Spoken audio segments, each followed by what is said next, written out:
Hello students, welcome you all. स्वागत है आप सभी का ज्ञानशिला एकेडमी की यूट्यूब क्लासेस में। मैं हूं सुलभ और मेरे साथ आप लोग पढ़ रहे थे एमपीपीएससी यूनिट प्रीलिम्स 6।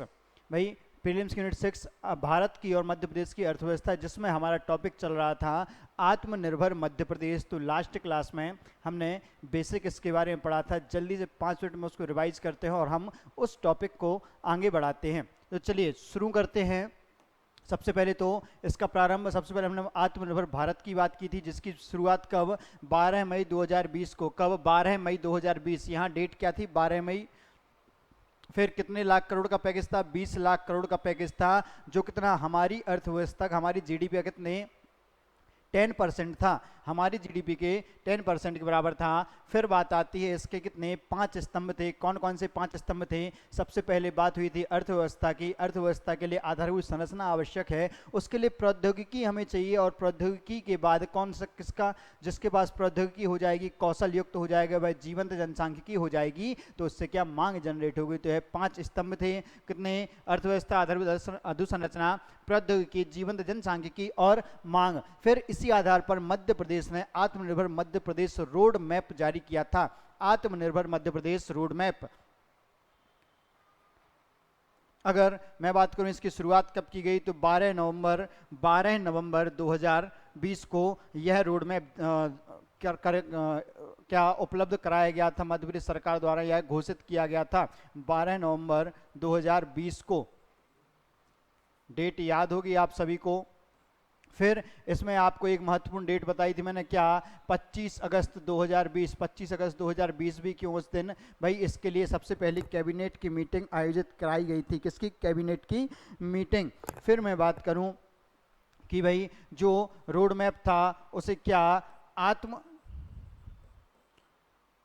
इस तरीके से आत्मनिर्भर एमपी एट 2023, यह रोड मैप, यह पूरा नाम था इसका, इस डॉक्यूमेंट का ये नाम था। इसमें जो शुरू के 5 अक्षर हैं, इनका फुल फॉर्म क्या था? एस्पिरेशनल, ट्रांसफॉर्मेशनल, मिशन, एक्शन, नीति, मध्य प्रदेश 2023 तक इसका रोड मैप था। तो यह आपको याद रखने महत्वपूर्ण है। एस्पिरेशन, ट्रांसफॉर्मेशन, मिशन, एक्शन और नीति। चलिए आगे बढ़ें कि भाई ये कब, 12 नवंबर 2020 को 2023 तक में मध्य प्रदेश को आत्मनिर्भर बनाना था।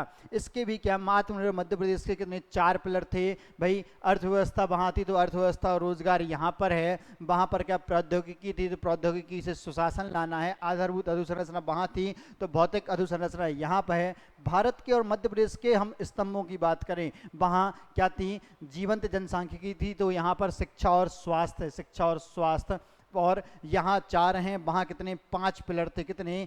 5 पिलर थे वहाँ पर। कितने? 5 पिलर। चलिए इन 5 पिलर हैं, इन 5 पिलर को भी बहुत सारे सब पिलर्स में बांटा गया है। जैसे हमने देखा था भौतिक अधोसंरचना के 6 सब पिलर हैं, बाकी सभी के 4-4, बाकी के 3 के 4-4 सब पिलर हैं। तो यह तो आपको याद होनी चाहिए। इसके 6 सब पिलर कौन से थे? भौतिक अधोसंरचना के। तो भौतिक अधोसंरचना में हम सड़क बनाएंगे, सड़क से हम यात्रा करेंगे, यात्रा करके हम किसी नगर में पहुंचेंगे, वहाँ का विकास और आवास व्यवस्था देखेंगे। फिर वहाँ पर हमें जल की आवश्यकता होगी, जल को हम कैसे एनर्जी से ठंडा करेंगे या टंकी में पहुंचाएंगे। और फिर उसके लिए हमें लॉजिस्टिक की आवश्यकता है। टंकी क्या लॉजिस्टिक है। तो इस तरीके से यह 6 आपने याद किए थे। फिर मैं बात करूं सुशासन। सुशासन के 4 सब पिलर थे, 4 तरीके से योजनाएं बनानी थी। जिसमें क्या, सुशासन के लिए सबसे पहले ई गवर्नेंस चाहिए। ई गवर्नेंस से क्या, पारदर्शिता, जवाबदेहिता और जनभागीदारी बढ़ेगी अगर ई गवर्नेंस आ गई। फिर उससे क्या, उसके बाद क्या करना है भाई, अगर हमें इस तरीके अपडेट करना है तो विनियमन, जो रेगुलेशंस हैं, रूल्स हैं, उनको अपडेट करना है। इसके साथ साथ शिकायतों के निवारण तंत्र का भी विकास करना है। शिकायतों का निवारण, सुशासन में 4 सब पिलर थे। फिर बात आती है स्वास्थ्य एवं शिक्षा। किसकी? स्वास्थ्य एवं शिक्षा। तो इसमें किसकी? सबसे पहले स्वास्थ्य एवं चिकित्सा शिक्षा की बात की गई थी। फिर स्कूली शिक्षा की बात की और उच्च शिक्षा की बात की। और फिर जो चौथा पॉइंट था वो था क्या?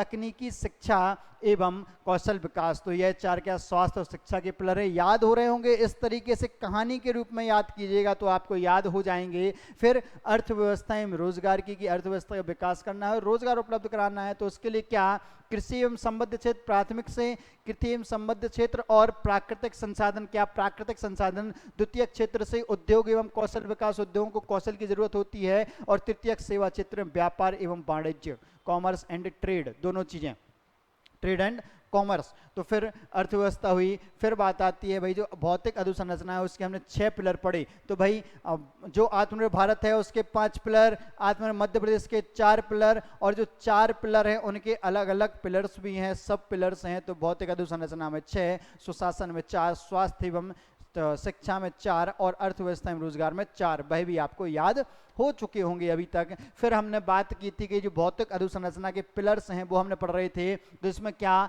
हम सड़क, जो सड़क है, सड़क के लिए क्या रूपरेखा इन्होंने तैयार की, तो फ्लैगशिप परियोजनाओं को फास्ट ट्रैक मोड पर तैयार करना था, जिसमें चंबल एक्सप्रेसवे की बात की थी। इसके अलावा कौन सी ऐसी हो सकती है, एक नर्मदा एक्सप्रेसवे और विंध्य सतपुड़ा, या हम विंध्य एक्सप्रेसवे की बात करें जो भोपाल से सिंगरौली तक जाना है। फिर रोड असेट मैनेजमेंट की बात की गई थी, जिसके लिए RAMS तरीके से। फिर सभी टोल प्लाजा को, जो क्या है, टोल को कंप्यूटरीकृत करना है। किसको, टोल को कंप्यूटरीकृत करना है, फास्टैग का उपयोग। फिर उसके बाद क्या करना है, फास्टैग के बाद भाई 500 करोड़ का ऑफ बजट ऋण, 500 करोड़ रुपए का ऑफ बजट ऋण की बात इसमें की गई थी। ये प्रमुख बिंदु थे। फिर इसके बाद बात आती है यात्रा एवं पर्यटन की। किसकी, यात्रा और पर्यटन की हम बात करें तो इसमें क्या था भाई, यात्रा और पर्यटन में तो भाई थीम आधारित पर्यटन था। इसमें क्या था, थीम आधारित पर्यटन। अब थीम आधारित पर्यटन में क्या, 7 थीम आधारित सर्किट थे, कितने, 7। फिर इसके बाद रूरल, ट्राइबल और होम स्टे, रूरल पर्यटन, ट्राइबल पर्यटन और होम स्टे जैसी गतिविधियों की बात की थी। फिर किसकी, बफर में सफर की बात की गई थी। और इसके बाद 2 टाइगर सफारी भी डेवलप करनी थी, बफर में सफर और 2 टाइगर सफारी। कहाँ कहाँ पर, कान्हा, पेंच और बांधवगढ़ में से कहीं भी 2 जगह। ये था थीम आधारित सर्किट, कितने थे, 7 थे। अमरकंटक सर्किट था, रामायण सर्किट था, ओमकार सर्किट था, नर्मदा परिक्रमा थी, तीर्थंकर सर्किट था, और कौन सा, ट्राइबल सर्किट था, और रूरल सर्किट था। इस तरीके से 7 सर्किट थे। फिर इसके बाद क्या करना था, जो पर्यटन स्थल हैं वहाँ निजी क्षेत्र के सहयोग से वैल्यू एडिशन करना है। अगर कहीं सड़क नहीं है या भाई खाने पीने की कैंटीन नहीं, तो निजी क्षेत्र के माध्यम से वहाँ कैंटीन खुलवाओ, वहाँ रोप वे कराओ, और अलग अलग एक्टिविटीज़ जो हो सकती हैं जिससे पर्यटन क्षेत्र में वैल्यू एडिशन हो, वो कराएंगे। फिर इसके अलावा क्या करना था, 20,000 जो क्या हैं, 20,000 सेवा प्रदाता हैं, उनको कौशल संवर्धन। पर्यटन के लिए एक तो थीम आधारित पर्यटन था, थीम आधारित पर्यटन जिसमें थीम सर्किट थे। फिर वैल्यू एडिशन की बात की गई थी, वैल्यू एडिशन। इसके बाद वैल्यू एडिशन के बाद किसकी बात की गई, तो भाई यहाँ पर कौशल संवर्धन की। किसकी, कौशल संवर्धन किसका, सेवा प्रदाताओं का कौशल संवर्धन, जैसे गाइड। फिर इसके बाद किसकी बात, तो भाई इसमें क्या, बफर में सफर और किसकी बात थी, तो बफर में सफर के बाद 2 टाइगर सफारी की बात। यात्रा में याद आया, यात्रा और पर्यटन में इस तरीके से करना है। चलिए आगे, इसके बाद किसकी बात, तो इसके बाद बात आई थी नगरीय एवं आवास विकास। ये बड़ा था जिसमें रणनीतियां थी बहुत सारी। इसके अंदर जो पहली रणनीति थी समावेशी शहरी विकास, इसकी जो पहली रणनीति थी वह थी क्या, समावेशी शहरी विकास या समावेशी विकास, शहर का समावेशी विकास करना था। अब इस रणनीति के अंतर्गत क्या क्या पॉइंट पढ़े थे हमने पहला पढ़ा था क्या भाई, हमें इसमें खाद्य सुरक्षा करनी है। खाद्य सुरक्षा के लिए दीनदयाल रसोई खाद्य सुरक्षा। फिर रात्रिकालीन आश्रय, यह कलर इस पे दिख रहा होगा, इसकी बात की। फिर आजीविका की बात की, किसकी, आजीविका की। तो भाई आजीविका में क्या था, NULN, आजीविका में NULM national urban livelihood mission था। फिर दीनदयाल अंत्योदय योजना थी, क्या थी? दीनदयाल अंत्योदय योजना की बात की गई थी। फिर इसके बाद कौशल विकास और स्वरोजगार की बात थी, कौशल विकास और स्वरोजगार, कौशल विकास और स्वरोजगार। तो इसके लिए किसकी बात की गई थी कि 7 प्रमुख शहरों में स्टार्टअप इंक्यूबेशन सेंटर खोलने हैं, 1 लाख लोगों को रोजगार या कौशल विकास को, 1 लाख बेरोजगार युवाओं का कौशल विकास करना है जिससे स्वरोजगार जनरेट होगा। फिर क्या था? शहरी गरीबों के लिए आवास, शहरी गरीबों के लिए आवास, जिसमें किसकी बात थी? इसमें EWS शहरी गरीबों के लिए आवास, जिसमें क्या EWS हैं उनके लिए क्या करना है? क्रेडिट लिंक सब्सिडी उपलब्ध करानी है। क्या? क्रेडिट लिंक सब्सिडी, और 3 लाख आवास बनाने हैं EWS के लिए। तो इतना याद रखें। और 30,000 लोगों के लिए क्या? Credit link subsidy. फिर इतना हमने किया था कल की क्लास में भाई समावेशी विकास, समावेशी विकास के बारे में कि इसके अंतर्गत क्या क्या रणनीतियां हैं और इनके अंतर्गत भी कौन कौन से प्लान चलाए जाएंगे, क्या विजन रखा गया है। चलिए अब आगे बढ़ते हैं हम। समावेशी विकास पहली रणनीति थी, अब इसकी दूसरी रणनीति क्या है? किसके लिए? नगरीय विकास एवं आवास के लिए। किसके लिए? नगरीय विकास एवं आवास के लिए। तो जो दूसरी रणनीति थी वो थी क्या? वो थी पर्यावरणीय सहयोग संवहनीय विकास सुनिश्चित करना। क्या करना है? पर्यावरण सहयोगी, इको फ्रेंडली। हम सरल शब्दों में लिखें भाई, ये क्या लिख रहे हैं? पर्यावरण हितैषी, पर्यावरण हितैषी संवहनीय विकास करना है। संवहनीय विकास क्या? सतत विकास, इसमें योगदान देना है। मतलब हम इसको क्या लिख सकते हैं? Eco friendly sustainable development.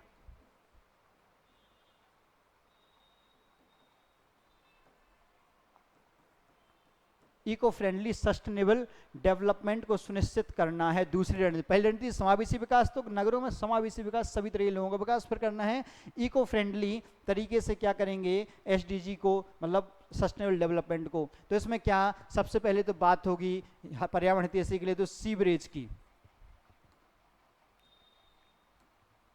किसकी? सीवरेज। शहरों में सीवरेज की व्यवस्था करनी है, मैनुअल स्क्वेंजिंग टोटली खत्म, और इसे क्या? आधुनिक पद्धति से करना है। और इसमें सीवरेज में भी इन्होंने कहा कि जो 49 शहर हैं, 49 शहर, यहाँ पर सीवर सिस्टम लगाया जाएगा। इसमें सीवर सिस्टम, और ये 49 शहर कहाँ होंगे? नर्मदा के किनारे वाले, नर्मदा के किनारे वाले। कौन से 49 शहर? नर्मदा के किनारे वाले हैं, ताकि सीवेज नदी में ना जाए। नर्मदा के किनारे वाले 49 शहरों में सीवरेज सिस्टम बनाया जाएगा।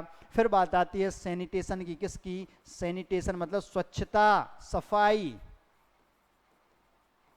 स्वच्छता और सफाई की बात आती है। तो इसमें क्या उपाय किया गया कि भाई जो मध्य प्रदेश के 378 शहर हैं, कितने? 378 शहर, उन्हें ODF प्लस क्या करना है? ODF प्लस का स्टेटस दिलाना है। कितने? 378 शहरों को मध्य प्रदेश के क्या करना है?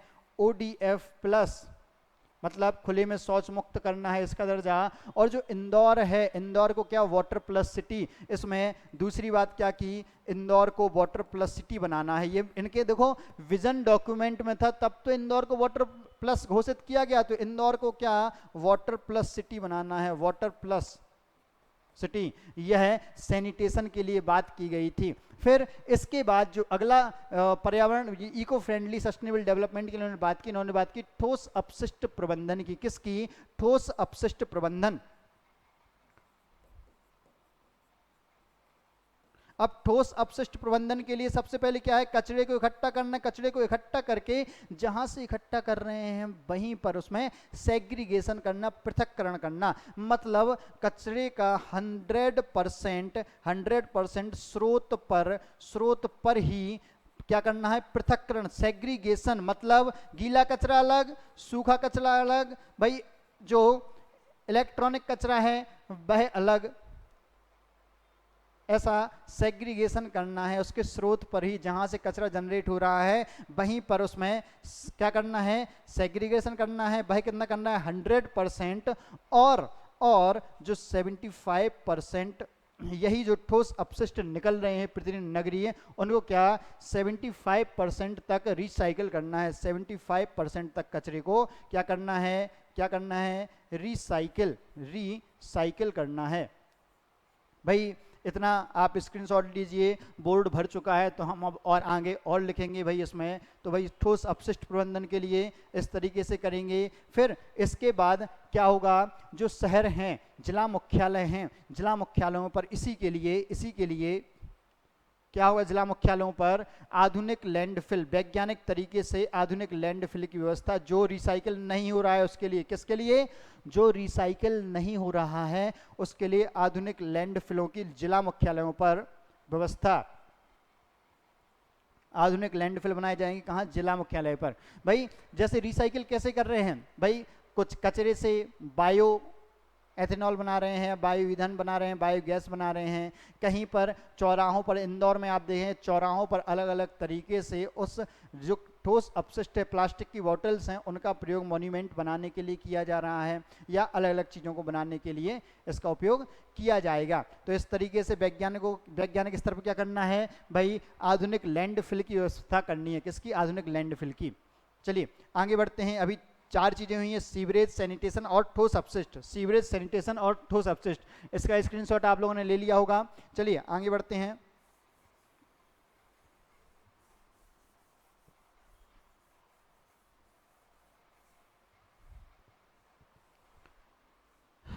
पर्यावरण हितैषी, तो इसमें किसकी बात हुई, इसमें सीवरेज की बात हुई। सीवरेज के लिए क्या करना है, इसमें सैनिटेशन की बात हुई,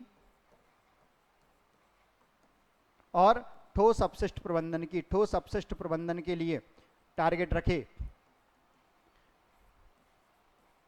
आपको यह आगे से पीछे तक पूरा कंटेस्ट रटा हुआ नहीं होना चाहिए, आपको यह पता होना चाहिए कि इसमें लगभग ऐसे ऐसे टारगेट्स हैं, ताकि आप उसको टिक मार्क कर सको, या भविष्य में मेंस में आप उसको आंसर राइटिंग में यूज कर सको।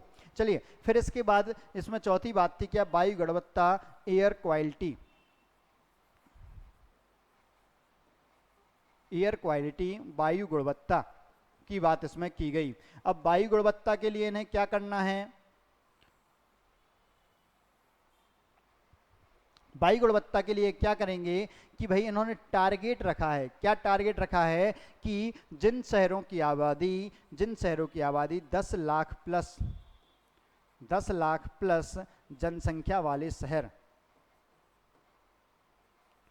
10 लाख प्लस जनसंख्या वाले शहर हैं, वहां पर वायु गुणवत्ता में कितना, 5%, वायु गुणवत्ता में 5% सुधार करना है। कितना, 5% तक सुधार। कहां पर, जिन शहरों में जनसंख्या कितनी है, 10 लाख प्लस जनसंख्या वाले शहरों में कितनी, 5% वायु गुणवत्ता। अब इसके लिए क्या करेंगे, इसके लिए भाई यहां पर ई व्हीकल को प्रमोट करेंगे, ई व्हीकल को। फिर ई व्हीकल के लिए चार्जिंग स्टेशन, ई व्हीकल के लिए चार्जिंग स्टेशन भी डेवलप करेंगे। किसके माध्यम से, सरकारी तो है ही, साथ ही साथ पीपीपी मॉडल को भी अपनाया जाएगा, पीपीपी मॉडल को भी अपनाया जाएगा। ई व्हीकल में क्या भाई, यहां पर ई बस किसके लिए, सार्वजनिक परिवहन के लिए, सार्वजनिक परिवहन के लिए। भाई इंदौर, भोपाल, सागर, याद कीजिए, इंदौर, भोपाल, ग्वालियर, जबलपुर, सागर में इलेक्ट्रिक बसें लाई गई हैं सार्वजनिक परिवहन के लिए। आई बस इंदौर में चलने लगी है इलेक्ट्रिक, ऐसे ही और जगह भी। तो 10 लाख प्लस जनसंख्या है, वहाँ 5% गुणवत्ता सुधार करना है वायु में। उसके लिए क्या, ई व्हीकल चार्जिंग स्टेशन, उसका इंफ्रा अधोसंरचना ई व्हीकल के लिए डेवलप की जाएगी। फिर ई व्हीकल को चार्जिंग स्टेशन और ई बस चलाई जाएंगी सार्वजनिक परिवहन के लिए। तो इस तरीके से क्या, पर्यावरण हितैषी समन्वयनीय विकास के लिए सीवरेज, सैनिटेशन, ठोस अपशिष्ट प्रबंधन और वायु गुणवत्ता, इन 4 क्षेत्रों में कार्य करना है। शहरों के विकास के लिए। देखिए शहर का विकास बहुत जरूरी है, नगरों का विकास अगर व्यवस्थित तरीके से होगा तो इसके लिए उसका रोड मैप भी तो बहुत ब्रॉड होगा, इसलिए ये इतना ब्रॉड है, याद रखिए। चलिए आगे बढ़ते हैं, आगे बढ़ते हैं। यह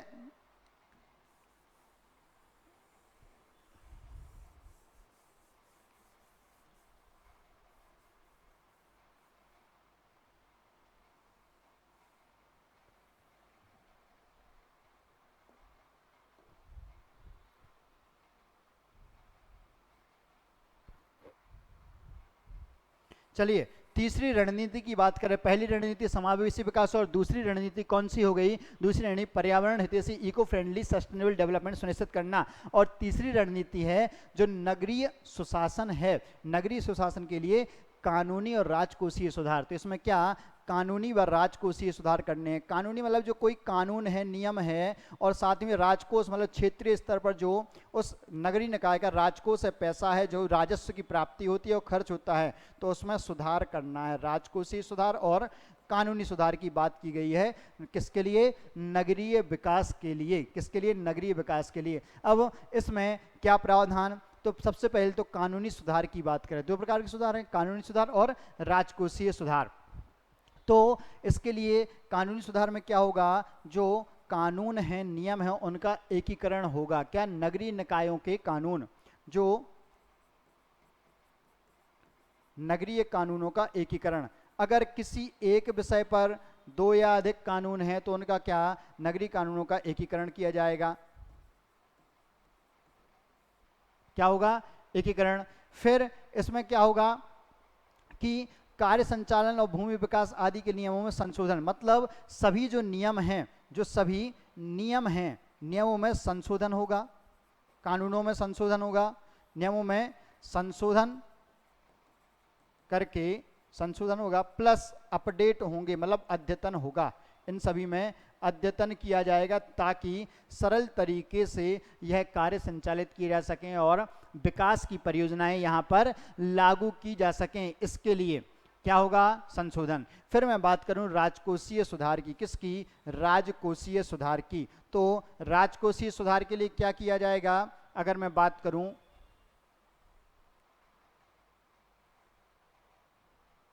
राजकोषीय सुधार के लिए क्या किया जाएगा, तो सबसे पहले तो क्या होगा कि भाई 43 से 60% तक इनके राजस्व में वृद्धि हो जाएगी। क्या? अपने नगरीय निकाय को क्या होगा? सेवा के लिए क्या कर पाएंगे? चार्ज लगा पाएंगे। सेवा के लिए चार्ज, सेवा के लिए चार्ज में वृद्धि कर सकते हैं, चार्ज वृद्धि होगी। अब जैसे भाई आपके घर में कचरा गाड़ी प्रतिदिन कचरा लेने आती है तो उसका आपको एक चार्ज देना पड़ता है प्रति माह के हिसाब से। अगर रोड आपके घर के पास से निकल रही है तो उसका भी आपको चार्ज देना पड़ेगा, सुविधा जो भी है। अगर आप अपना कोई डॉक्यूमेंट तैयार कराने कहाँ जाते हैं, लोक सेवा केंद्र जाते हैं, तो वहाँ भी आपको क्या एक चार्ज देना पड़ता है। तो इस तरीके से क्या होगा? इस तरीके से अपने स्रोतों में वृद्धि कर सकती है और भी कई तरीके के टैक्स या सर्विस चार्ज नगरीय निकाय आरोपित कर सकती है। फिर जो संपत्ति कर है, क्या? संपत्ति कर, जो संपत्ति कर है वह क्या? वर्तमान बाजार मूल्य के अकॉर्डिंग होगा, वर्तमान बाजार मूल्य के अकॉर्डिंग। याद रखो भाई, अगर कोई अपनी प्रॉपर्टी बेचता है तो वह सरकारी मूल्य तो ठीक है, बाजार मूल्य वर्तमान में क्या है उसके अकॉर्डिंग उस पर टैक्स लगेगा, संपत्ति कर लगेगा। याद रखें, पुराने तो छोड़ दीजिए, उन्होंने कहा 1980 में ही लग रहा था तो अब वर्तमान तक ही लग रहा है, नहीं, उसको अपडेट किया जाएगा। इसके लिए क्या किया जाएगा? अपडेट किया जाएगा। फिर इसके बाद और क्या सुधार होगा? तो यहाँ पर नगरीय निकायों में क्या होगा भाई? ऑनलाइन व्यवस्था हो जाएगी करों के लिए, करों का ऑनलाइन संदाय होगा, करों को ऑनलाइन भरने की सुविधा यह क्या प्रमुख राजकोषीय सुधार होंगे राजस्व के लिए ये सुधार। तो कानूनी सुधार और राजकोषीय सुधार। कानूनी सुधार में क्या, नगरीय कानूनों का एकीकरण होगा और नियमों में संशोधन होगा, उन्हें आवश्यकता अनुसार अपडेट किया जाएगा। फिर इसके बाद क्या भाई, जो राजकोषीय सुधार में क्या है, नगरीय निकाय है तो उन्हें सेवा चार्ज लगाने वृद्धि भी की जा सकती है और अपने स्रोतों को बढ़ाने के लिए वो निर्णय ले सकती हैं। इसके अलावा संपत्ति कर हैं तो संपत्तियों के मूल्य में क्या, बाजार मूल्य के अकॉर्डिंग कर लिए जाएंगे और फिर करों को ऑनलाइन एकत्रित करने के लिए भाई व्यवस्था की जाएगी। क्या की जाएगी, व्यवस्था। फिर भाई कानूनी सुधार हो गया, राजकोषीय सुधार हो गया। अब कौन सा सुधार रह गया, तो प्रशासनिक सुधार। कौन सा, प्रशासनिक सुधार। इसी के अंतर्गत क्या किया जाएगा, प्रशासनिक सुधार किया जाएगा, कानूनी और राजकोषीय सुधार के अंतर्गत ही। मतलब मैं बात करूं जो कानूनी राजकोषीय सुधार, इसमें प्रशासनिक सुधार की भी बात की गई है। तो भाई प्रशासनिक सुधार में क्या आएगा,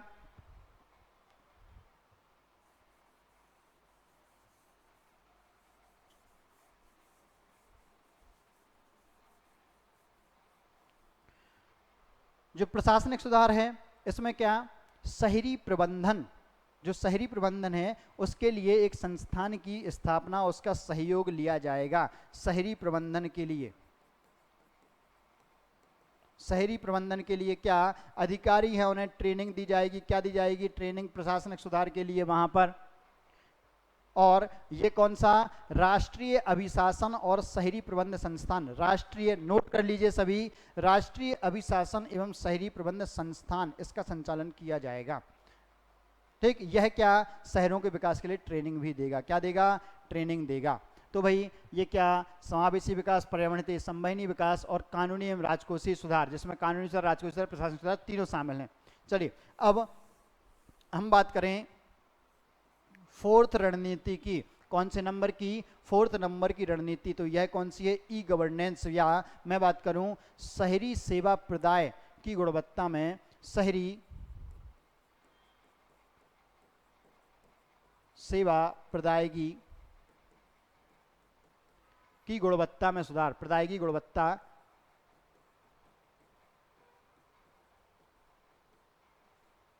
में सुधार की रणनीति, ये रणनीति अपनाई जाएगी। अब इस रणनीति में भी क्या उपाय हैं। सबसे पहले तो क्या इन्होंने कहा, ई गवर्नेंस की बात करेंगे हम। किसकी, ई गवर्नेंस, ई गवर्नेंस।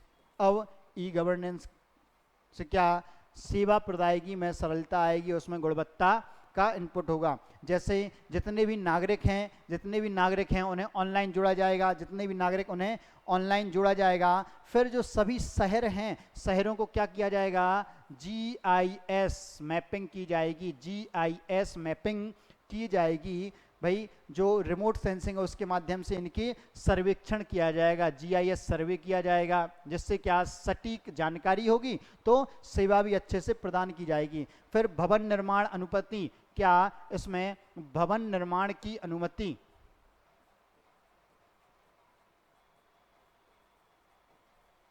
अब ये जो भवन निर्माण अनुमति है यह भी टेक्नोलॉजी आधारित होगा कि भाई जो टाउन प्लानिंग होगी, जो टाउन की प्लानिंग होगी, याद रखिए भवन निर्माण मतलब टाउन प्लानिंग, इसमें भी इलेक्ट्रॉनिक सेवाओं, इंटरनेट सेवाओं का उपयोग करके और साथ ही साथ ये उपग्रह प्रणाली, जीआईएस प्रणाली का उपयोग किया जाएगा और इन सबका एकीकरण कर दिया जाएगा। क्या कर दिया जाएगा, एकीकरण कर दिया जाएगा। फिर इसी में दूसरी बात आती है जलापूर्ति की। किसकी, जलापूर्ति। भाई शहरी विकास में जलापूर्ति महत्वपूर्ण है ना, जलापूर्ति भी इसमें शामिल है। तो जलापूर्ति के लिए क्या, 100 पाइपलाइन जलापूर्ति करनी है।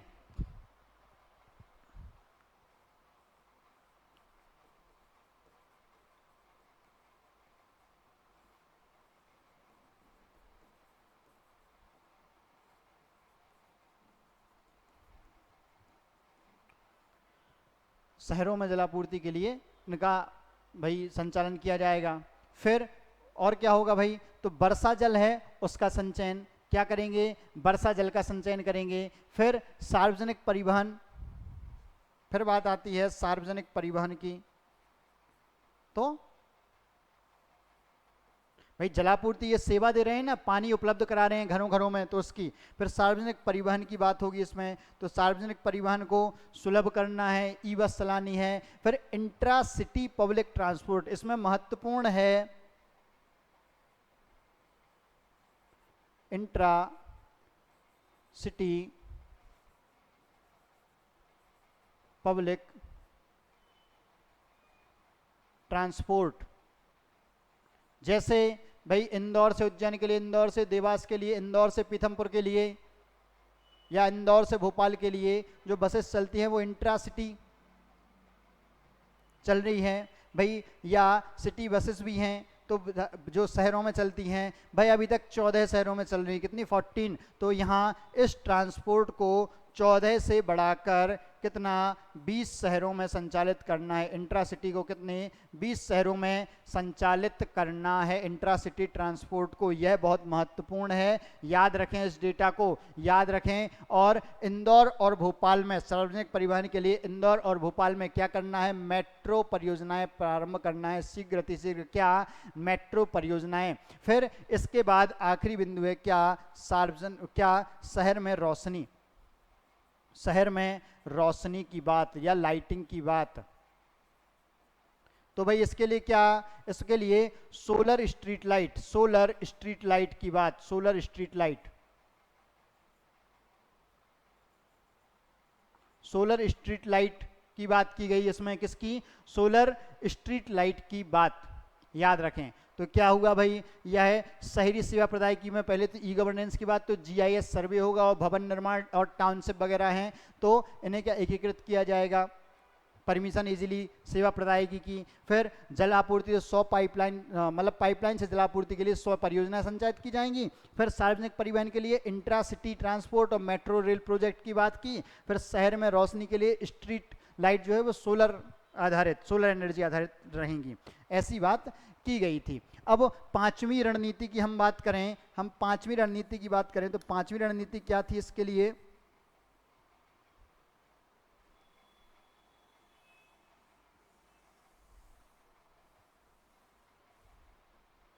आप जब इसको 2 बार 3 बार रिवाइज करेंगे तो ऑटोमेटिक आपकी कनेक्ट भी होगी और याद भी हो जाएंगी। तो अब पांचवा क्या है, शहरी नियोजन से अर्थव्यवस्था में सुधार। तो पांचवा जो रणनीति है वो क्या, शहरी नियोजन करो और शहरी नियोजन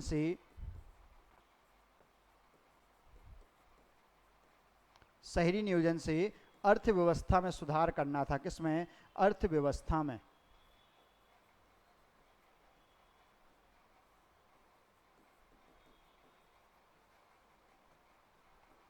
पहली रणनीति क्या, समावेशी विकास, फिर पर्यावरण हितैषी सतत विकास, फिर कानूनी एवं राजकोषीय सुधार, और फिर सेवा प्रदायगी की गुणवत्ता में सुधार, और शहरी नियोजन में अर्थव्यवस्था में सुधार। भाई समावेशी विकास में हमने क्या पढ़ा, हमने आजीविका के बारे में पढ़ा, स्वरोजगार के बारे में पढ़ा। फिर पर्यावरण हितैषी में हमने भाई सैनिटेशन के बारे में पढ़ा, सीवरेज के बारे में पढ़ा, हमने इसमें वायु गुणवत्ता में सुधार के बारे में भी पढ़ा है। फिर कानूनी और राजकोषीय सुधार के बारे में पढ़ा हमने। शहरी सेवा प्रदायगी में भाई हम परिवहन की सुविधा, जल की सुविधा या परमिशन की सुविधा, सारी परमिशन चाहे वो टाउनशिप से हो, भूमि विकास की सुविधा हो, ये सारी। अब बात आती है शहरी नियोजन से क्या करना है, अर्थव्यवस्था में सुधार करना है। किसमें, अर्थव्यवस्था में। तो इसमें क्या होगा, वही चीज़ शहरी नियोजन के लिए क्या होगा, तकनीक का उपयोग, शहरी नियोजन के लिए तकनीक का उपयोग। तो जीआईएस आधारित, जीआईएस सर्वे के आधार पर हमें क्या करना है, शहरों का विकास करना है। फिर शहरों में क्या करेंगे, ट्रांजिट ओरिएंटेड डेवलपमेंट करेंगे। क्या, टीओडी, 2 योजना याद रखें, टीओडी, ट्रांजिट ओरिएंटेड डेवलपमेंट,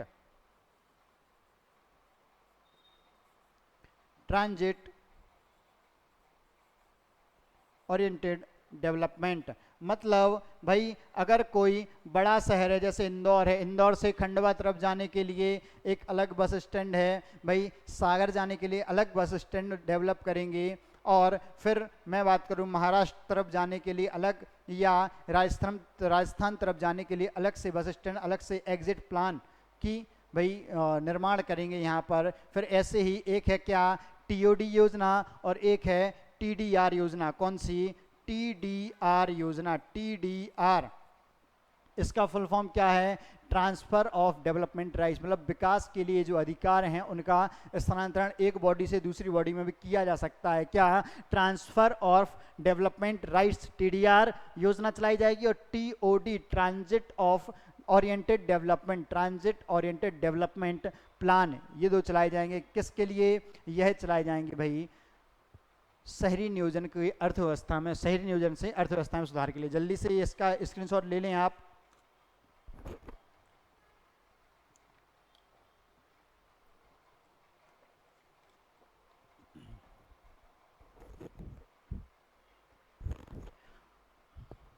तो यह जो हमारा टॉपिक हुआ,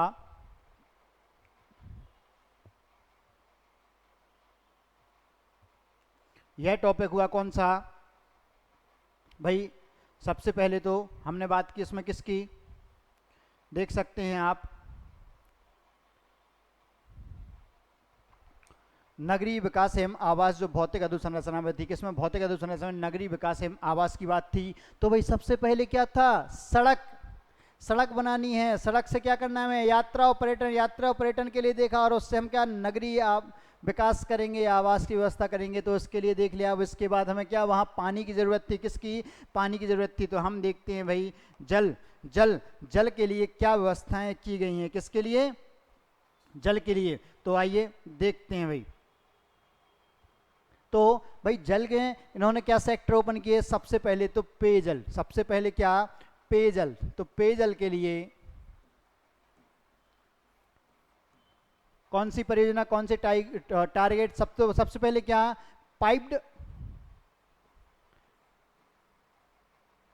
पाइप्ड न करें, या ग्रामीण क्षेत्रों में नल जल, ग्रामीण क्षेत्र में पाइप्ड वाटर या नल से जल की सप्लाई, नल जल आपूर्ति 100% करना है। क्या? नल जल आपूर्ति सबसे पहले तो, ठीक। और इसे राष्ट्रीय औसत से अधिक करना है। वर्तमान में जो औसत है मध्य प्रदेश का वह 17 से 18%, और मतलब जब ये लागू किया, जब ये जारी किया गया था 17%, और भारत का जो राष्ट्रीय औसत है वह 26% था। कितना? 26%। तो क्या ग्रामीण क्षेत्र में ये करना है। फिर इसके बाद भाई हाल ही में क्या देखा आपने, अगर करंट अफेयर्स से अपडेट हो आप लास्ट प्रीलिम्स में, तो 100% नल घर जिला कौन सा था? पहला बुरहानपुर और दूसरा निवाड़ी, पहला बुरहानपुर और दूसरा निवाड़ी। तो यह इस विजन में बात की गई थी कि हमें मार्च 2021 तक, मार्च 2021 तक निवाड़ी व बुरहानपुर को 100% नल जल आपूर्ति, या हर घर नल जल जिला, कौन सा? इसी के लिए हर घर नल जल योजना लाई गई थी। 100% नल जल आपूर्ति देनी है। कहां पर? निवाड़ी और बुरहानपुर, यह टारगेट उसमें था। तो यह अचीव कर लिया गया है हमारे द्वारा। फिर इसमें क्या भाई, कब तक इसमें टारगेट दिया गया था कि वर्ष 2024 तक, वर्ष 2024 तक क्या करना है? 100% घरों को जलापूर्ति। कौन से? ग्रामीण क्षेत्र, ग्रामीण घरों को। ये बात थी ग्रामीण क्षेत्र में नलापूर्ति। फिर यहाँ पर क्या है? यहाँ सिस्टम डेवलप करना है। यहाँ पर ग्रामीण घर, ग्रामीण घर कितने? 100% में क्या करना है? जलापूर्ति, 100% जलापूर्ति करना है ग्रामीण घरों में, याद रखें। तो पेयजल के लिए ग्रामीण क्षेत्र में नल जल आपूर्ति करना है। नल जल आपूर्ति के बाद आप क्या करेंगे भाई? मार्च 2021 तक निवाड़ी बुरहानपुर को 100% हर घर नल जल बनाना था, और 2024 तक मध्य प्रदेश के प्रत्येक ग्रामीण घरों में नल जल से आपूर्ति करनी है। और इसके बाद इन्होंने प्रशिक्षण की बात की थी कि ये नल खराब होंगे, उन्हें सुधारना होगा। तो कुछ भाई फॉल्ट आएगा, आप अगर न्यूज़पेपर पढ़ते हो, आज पर नर्मदा की लाइन फटी, 250 कॉलोनी है, तो वहाँ पर पानी की समस्या। तो क्या मैकेनिक को प्रशिक्षण, मैकेनिक को प्रशिक्षण जलापूर्ति के संबंधित भी दिया जाएगा, मैकेनिक्स को प्रशिक्षण दिया जाएगा। तो इस तरीके से पेयजल है उसको, जो क्या आधारभूत अधोसंरचना में, आधारभूत अधोसंरचना जो भौतिक अधोसंरचना है उसमें जो जल से संबंधित सेक्टर है जल में पेयजल के लिए ये प्रयास, ये रोड मैप बनाया जाएगा और इसके आधार पर काम और योजनाएं निर्धारित की जाएंगी। अब पेयजल के बाद हम बात करते हैं, स्क्रीनशॉट लेना चाह रहे थे आप लोग, मेरे ख्याल से ले लिया होगा। चलिए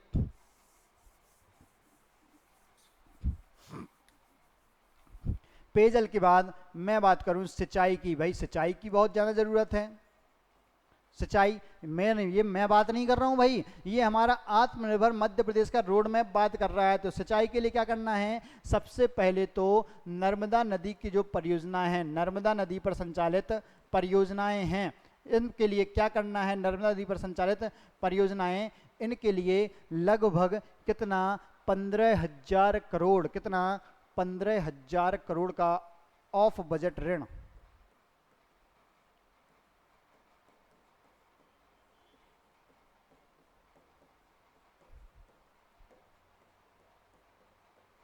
ऑफ बजट ऋण लेने की बात की गई। किसके लिए, तो भाई सिंचाई के लिए। तो नर्मदा की जो परियोजनाएं हैं, नर्मदा नदी पर संचालित है सिंचाई परियोजना, उन सभी को कंप्लीट करना है। फिर इसके अलावा सिंचाई एवं नर्मदा विकास जो विभाग है, क्या है, सिंचाई और नर्मदा विकास विभाग, वहां पर क्या करना है, उसके लिए बजट आवंटन करना है। सिंचाई के लिए कितना, लगभग 30,000 करोड़ का बजट, 30,000 करोड़ का बजट उपलब्ध कराना है, याद रखें। और कार्यों का भी आवंटन करना है सिंचाई के लिए। तो यह क्या, कितने, अगले 3 सालों में, अगले 3 सालों, किसी एक साल के 3 सालों में सिंचाई के लिए इतना बजट आवंटन करना है, याद रखें। तो पेयजल और सिंचाई 2 हुए। फिर इसके बाद भाई जल के लिए यही 2 सेक्टर हैं, पेयजल और सिंचाई। अब जलापूर्ति हो गई, अब जल के बाद हमें क्या करना था, ऊर्जा। याद कीजिए, भौतिक अधोसंरचना में, भौतिक अधोसंरचना में सड़क, सड़क के बाद यात्रा और पर्यटन, यात्रा पर्यटन के बाद नगरीय आवास एवं विकास, और फिर जल की बात हो रही थी। और जल के बाद हम क्या देखेंगे भाई, ऊर्जा के लिए क्या किया गया, किसके लिए, ऊर्जा, परिवहन, ऊर्जा। चलिए ऊर्जा इसमें छूट गया है, तो परिवहन एवं लॉजिस्टिक पहले देख लीजिए, परिवहन एवं लॉजिस्टिक, फिर हम ऊर्जा को देख लेंगे, या पहले देख लेते हैं। चलिए ऊर्जा, ऊर्जा यह 5वां है और यह 6ठा है, परिवहन एवं लॉजिस्टिक। तो ऊर्जा में किसकी बात की गई, सबसे पहले तो इन्होंने कहा कि भाई सबसे पहले ऊर्जा में सीधे पॉइंट्स हैं क्या, कि जो ओमकारेश्वर बांध है, ओमकारेश्वर में 600 मेगावाट का floating solar plant, floating solar plant की बात की गई, किसकी, फ्लोटिंग सोलर प्लांट की। फिर इसके अलावा इन्होंने बात की कि हमें क्या करना है, 4500 मेगावाट, कितने, 4500 मेगावाट के सोलर प्लांट या सोलर पार्क स्थापित करने हैं, जो कहां पर होंगे, यह हो सकते हैं Morena, Neemuch, Shajapur, Chhatarpur.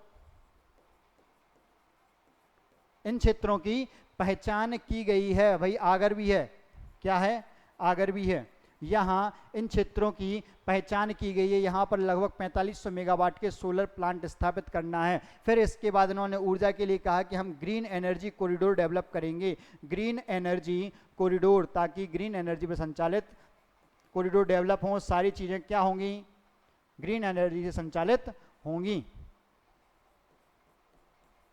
Green energy corridor develop किए जाएंगे। और इसके साथ ही साथ, इसके साथ साथ क्या, 45,000, यहाँ 4500 मेगावाट है, यहाँ 45,000 solar pump, 45,000 solar pump establish करने हैं, स्थापित करने हैं। तो यह किसकी, ऊर्जा की बात है। जल्दी से स्क्रीनशॉट ले लीजिए। ऊर्जा के लिए सरल है भाई, नगरीय आवास और विकास, वही आपको थोड़ा टफ लगा होगा, वो थोड़ा लेंदी है, बाकी सब बहुत सरल हैं, इसके लिए आप टेंशन ना लें, हो जाएंगी सारी चीज़ें। उसमें बहुत ज़्यादा कंटेंट था और सब से लिमिटेड कंटेंट ही आपको मिलेंगे। अब बात करते हैं भाई परिवहन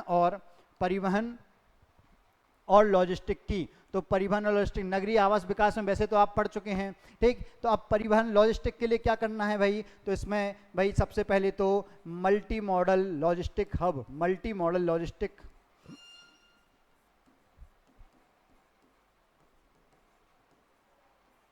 हब तैयार किए जाएंगे, मल्टी मॉडल लॉजिस्टिक हब की स्थापना, मल्टी मॉडल लॉजिस्टिक पार्क की स्थापना।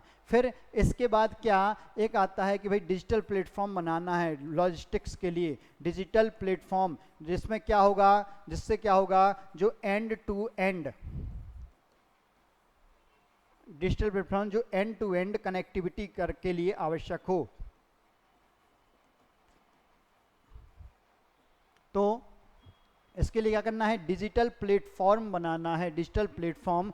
फिर इसके अलावा भाई परिवहन की हम बात करें और लॉजिस्टिक, इन दोनों के लिए तो जो पेरिसेबल गुड्स हैं, क्या पेरिसेबल गुड्स, अब पेरिसेबल गुड्स क्या होती हैं, जल्दी खराब होने वाले पदार्थ, जल्दी खराब होने वाले, जैसे भाई टमाटर है, जैसे क्या टमाटर है 3 दिन 4 दिन अधिकतम 1 हफ्ते चल जाएगा, उतने में आपको उसको परिवहन करके मार्केट तक पहुंचाना है, उपभोक्ता तक पहुंचाना है, या उसके लिए ऐसे स्टोरेज की व्यवस्था करनी है लॉजिस्टिक की जिससे वो जल्दी खराब ना हो, कोल्ड स्टोर की। फिर इसके साथ इन्होंने कहा कि हम इसको परिवहन के लिए क्या, एयर कार्गो, पेरिसेबल गुड्स के परिवहन के लिए एयर कार्गो की सुविधा करेंगे। किसकी, एयर कार्गो। और एयर कार्गो कहाँ, अभी वर्तमान में भोपाल और इंदौर में संचालित हैं, किसकी, एयर कार्गो की।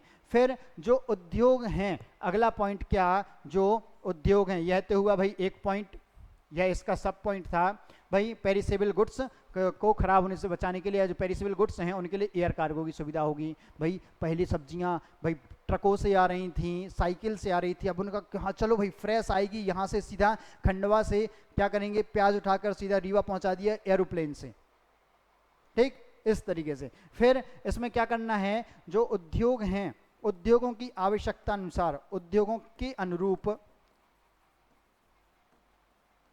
परिवहन सुविधा होगी। परिवहन बा, यहां परिवहन से मतलब माल को एक जगह से दूसरी जगह तक ले जाने से है, माल को एक जगह से दूसरी जगह तक ले जाने से है। तो यह क्या, उद्योगों के अनुरूप परिवहन सुविधा होनी है। तो यह भाई हमारा एक टॉपिक इसमें खत्म होता है, कौन सा, भौतिक अधोसंरचना। यह बहुत बड़ा था। अब आपके एक वीडियो में बाकी के जो 3 पिलर हैं वह समाप्त हो जाएंगे एक वीडियो में। तो भाई 3 क्लासेस मैं मान के चल रहा हूँ इसकी मिनिमम लगेंगी, देखते हैं अगर 4 लगे तो देखते हैं। बाकी मेरी कोशिश 3 में ही, एक क्लास में ही मैं बाकी के जो 3 पिलर्स हैं उनके 4-4 पिलर्स आपके समाप्त करने की कोशिश करूँगा। चलिए, तो आज की क्लास यहीं समाप्त होती है, मुझे दीजिए इजाज़त। Thank you so much.